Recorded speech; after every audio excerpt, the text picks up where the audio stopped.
날마다 쓰는 나의 신앙일기 TV 데일리 큐티 나무향기입니다. 오늘은 요한복음 1장 6절부터 13절을 묵상하겠습니다. 하나님께로부터 보내심을 받은 사람이 있으니 그의 이름은 요한이라. 그가 증언하러 왔으니 곧 빛에 대하여 증언하고 모든 사람이 자기로 말미암아 믿게 하려 함이라. 그는 이 빛이 아니요 이 빛에 대하여 증언하러 온 자라. 참빛 곧 세상에 와서 각 사람에게 비추는 빛이 있었나니 그가 세상에 계셨으며 세상은 그로 말미암아 지은 바 되었으되 세상이 그를 알지 못하였고 자기 땅에 오매 자기 백성이 영접하지 아니하였으나 영접하는 자 곧 그 이름을 믿는 자들에게는 하나님의 자녀가 되는 권세를 주셨으니 이는 혈통으로나 육정으로나 사람의 뜻으로 나지 아니하고 오직 하나님께로부터 난 자들이니라. 오늘 본문은 세례 요한을 소개하고 있습니다. 그리스도를 전하기 전에 그리스도보다 먼저 와서 그리스도의 길을 예비하는 선구자가 필요했습니다. 그리스도는 어느 날 갑자기 이 세상에 태어나실 수 없습니다. 그분이 이 세상에 오신 것을 사람들이 알고 믿게 하려면 그리스도보다 먼저 온 선구자가 그리스도를 영접할 수 있도록 길을 준비하고 사람들에게 알려주는 것입니다. 그렇게 그리스도보다 먼저 온 선구자는 세례 요한이었습니다. 구약성경의 마지막 선지자인 말라기 이후로 약 400년 동안 선지자가 일어나지 않았습니다. 400년이면 매우 긴 시간입니다. 한 왕조가 일어났다가 사라지는데 걸리는 시간이 400년에서 500년 정도입니다. 구약성경의 마지막 선지자인 말라기 이후로 이 오랜 기간 동안 하나님께서 선지자를 보내지 않으셨습니다. 그러다가 하나님께서 보내실 그리스도의 선구자로서 세례 요한을 먼저 보내셨습니다. 세례 요한은 자신이 그리스도가 아니고 그리스도 앞에 와서 그리스도를 전하는 사명을 가진 것으로 알고 있었습니다. 사람들은 세례 요한이 하나님의 심판을 이야기하고 세례를 베풀기 때문에 그를 그리스도라고 오해했습니다. 하지만 세례 요한은 빛이 아니었습니다. 그는 저하장 사가랴의 아들이었습니다. 사가랴는 좋은 사람이었지만 그 안에 엘리사벳이 자식을 낳지 못했습니다.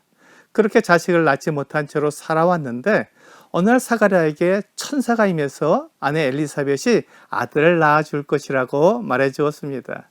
그리고 그 이름까지 정해 주었습니다. 사가랴가 이것을 믿지 못하자 천사는 그를 말 못하는 사람으로 만들었습니다. 아이를 낳고 아이의 이름을 지어주기 전까지 그가 말을 하지 못할 것이라고 알려주었습니다.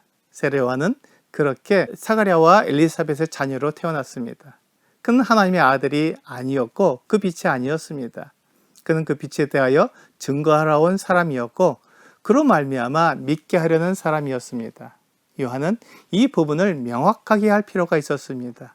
요한이 회개하라고 외칠 때 그가 선지자의 옷을 입고 선지자처럼 행할 때 그 모든 것은 그리스도를 전하기 위한 것이며 그리스도를 나타내기 위한 것이었습니다.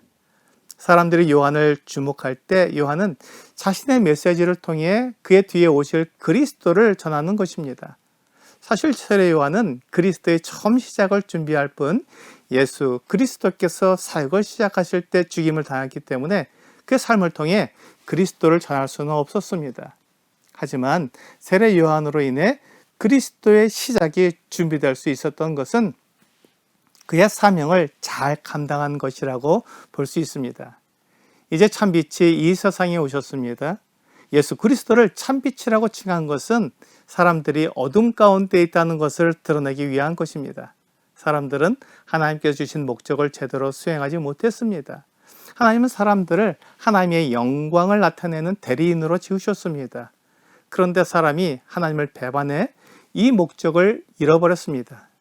사람이 하나님의 대리인으로 살아가는 것이 아니라 하나님이 되어 살아가게 된 것입니다. 사람은 하나님이 될 수 없습니다. 그러나 선악을 알게 하는 나무의 열매를 따먹음으로 그의 생각과 판단은 하나님처럼 되었습니다. 이 때문에 사람들은 빛이고 생명이신 하나님을 떠나서 어둠 속에서 죽음을 맞이하게 되었습니다. 히브리서 9장 27절은 한 번 죽는 것은 사람에게 정해진 것이요 그 후에는 심판이 있으리니 라고 말씀하셨습니다. 하나님께서 사람에게 죽음을 약속하신 것입니다. 사람은 누구나 죽게 되어 있고 죽음 후에 심판을 받게 됩니다. 이 때문에 사람들은 빛으로 나와야 하지만 하나님을 떠나 자기가 스스로 하나님이 된 사람들은 하나님이 없다고 말하며 어둠 속에서 살게 되었습니다.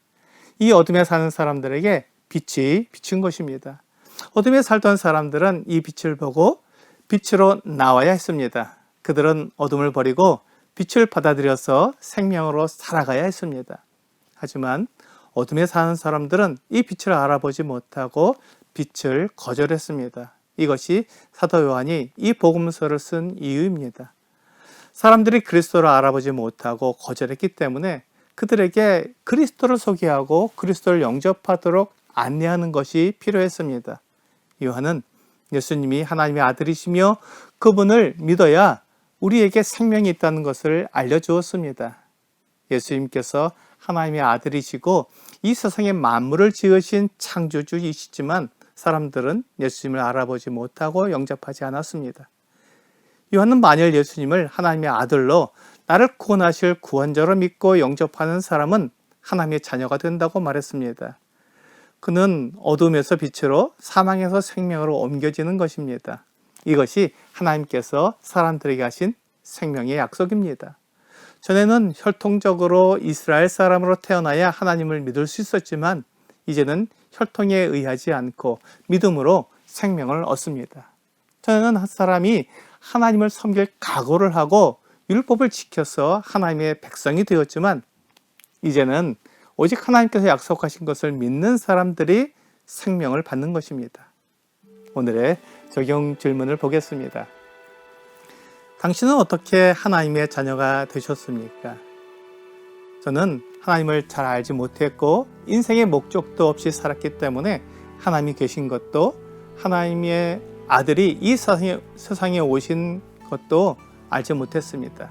그러다가 하나님의 아들이 나를 위해 대신 죽으심으로 내 모든 죄를 용서하셨다는 소식을 듣게 되었고 그 사실을 믿음으로 하나님의 자녀가 되었습니다. 오늘 제가 행한 어떤 의로운 행위 때문이 아니라 믿는 자들에게 하나님의 자녀가 되는 권세를 주신 하나님을 믿고 찬양하는 여러분과 제가 되기를 주 예수님의 이름으로 기도합니다.